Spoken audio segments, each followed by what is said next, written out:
Welcome to Park Hall. Welcome to the second of our weekly podcasts. And it's a glorious day today. Let's hope it's the same on July the 14th. Why? Well, let's have a chat with Naomi Stocker and find out. Naomi, TNS in the Park. That's been going a few years now. Yeah, it's our biggest event that we run by ourselves. It takes place in Caiglas Park in Oswestry. It's on Saturday the 14th of July and we're running 11 till 3 o'clock. And lots of activities there as well. Yeah, again, not just football. It will feature on quite a large part of the day. There'll be an academy arena, so a chance for all the different age groups who take part in our academy to come and showcase, have a little tournament there. Obviously, the lads, the first team players, will be making a guest appearance to come and meet the town. We've got some autograph signings there and some nice little freebies to give away for our young fans and old fans who know. So we'll have a multi-sports arena. Obviously, the foundation, we do a multitude of different activities. There'll be space hopper races. There'll be hockey. There'll be volleyball. There'll be seated exercise, probably. Who knows? And then we're going to have an arts and crafts section this year as well, which is new for us. Obviously, we've just taken on the youth club, so we want to showcase a little bit of that as well. And the venue, we're going to have a stand as well. They usually provide refreshments, but they're going to bring some gym equipment this year along. And Amber's going to run some distance competitions on the rower with a chance to win some free gym passes and things like that as well.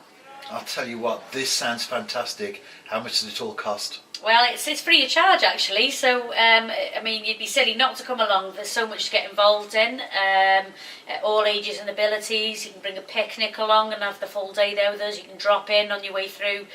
The food festival's also running alongside our event as it usually does, so come in and see us really and take advantage. And of course, not just for people that live in Oswestry, but wherever you want to travel from, come along and enjoy the day. Yeah, definitely. Obviously praying for good weather as always. Not last year before we were rained off, unfortunately, and given the busyness of the season, we didn't get a chance to rearrange that, so we're praying for some good weather this time. If for whatever reason the weather isn't kind to us, we do run a family fun day here as well. That's National Play Day. We've run that for 3 or 4 years now. Very similar but on a smaller scale. Some indoor activities, outdoor activities on the pitch, family fun day, discounts on food, but in effect the event is free. Have you caught World Cup fever yet? Well, this week, Thursday to be precise, the world's most prestigious national competition kicks off, and here at the venue there's a great deal going on. Let's have a chat with the facilities manager, Matt Lee. Matt, here we are at the venue, flags everywhere. Yeah. This on every table. Watch the match here. What's that all about? World Cup starting, 7 sleeps to go. We're all excited. I think the whole country and the world is excited about the World Cup. Can't wait, we all love it. So we've got some special deals. We've got every match live down here as well. So it's big stuff for us down here. So come to the venue, the big screen will be showing every game from the World Cup live. Every game live.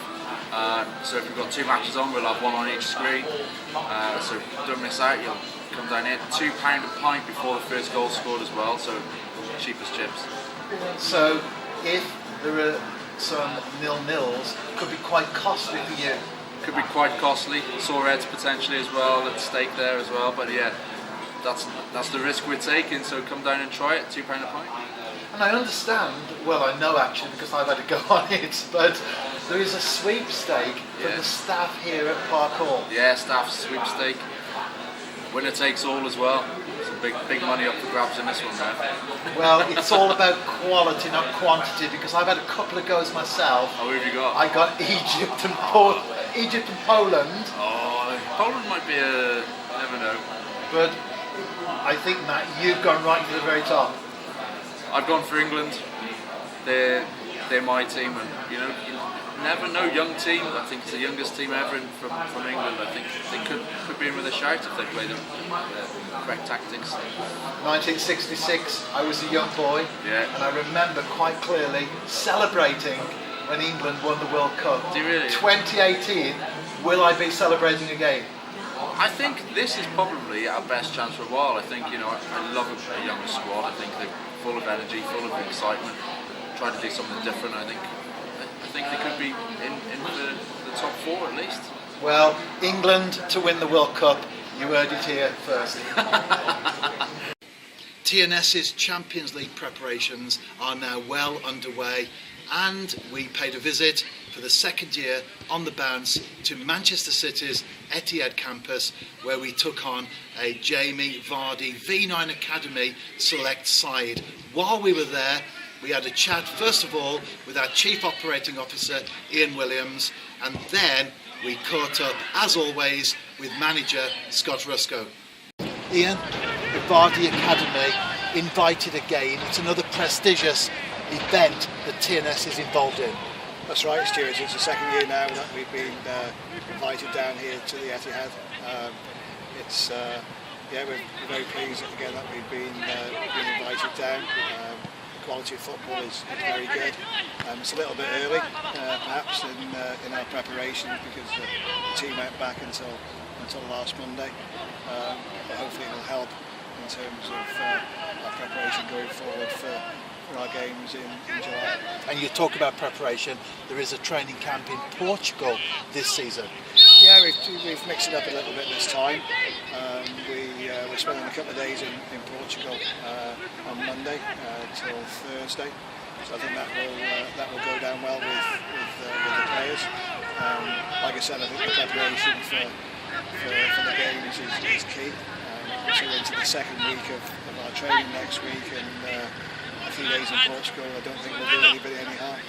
And also 1 or 2 friendlies lined up as well, not necessarily giving the secret as far as the opposition's concerned, but nevertheless good quality teams for us to face as we prepare for the Champions League. Absolutely, yeah. I think it's important to get good games in. You can train for 4 or 5 weeks, then we'll have 5 weeks before our first game, but games in preparation for our Champions League games are key to that preparation. And yes, we've attracted one or two decent teams. A few of those games are behind closed doors games, so we can't really announce who they're against, but certainly they'll be against opposition that'll test us, and that's what we need going into those games in July. Well, as they say, watch this space as far as that's concerned. But finally, Ian, for those who perhaps aren't aware, the format in Europe has changed this season, so we have a second bite of the cherry at another European competition. If we don't win the Champions League, that is, of course. Yeah, that's right. To win the Champions League would be very nice. Yeah, that would be utopia. But yeah, they've made some subtle changes to the competition, which guarantees us 2 ties.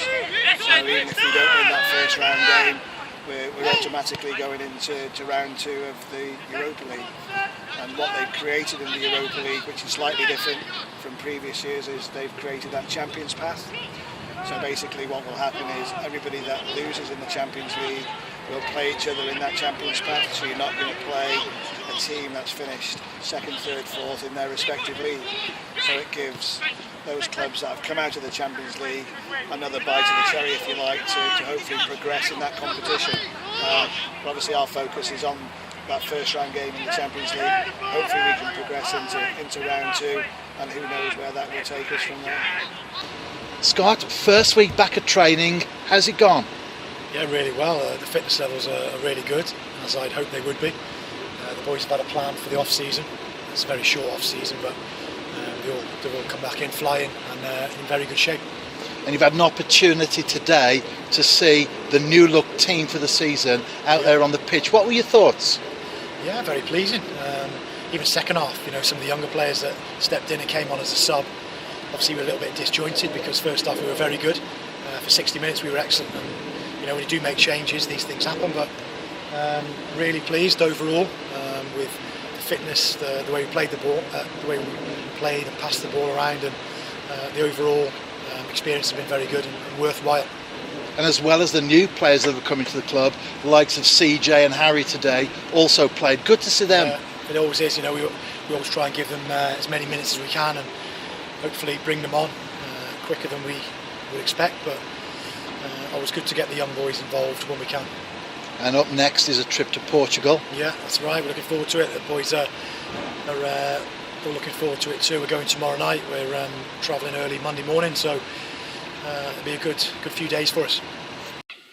We hope you've enjoyed this week's video podcast. Scott Ruscoe mentioned about the team going to Portugal. Well, by the time you watch this video, we will be there. So check out our website for updates from Portugal itself as the team prepares for the Champions League. Don't forget to check out our website for daily news and views from here at Park Hall, the home of the JD Welsh Premier League champions.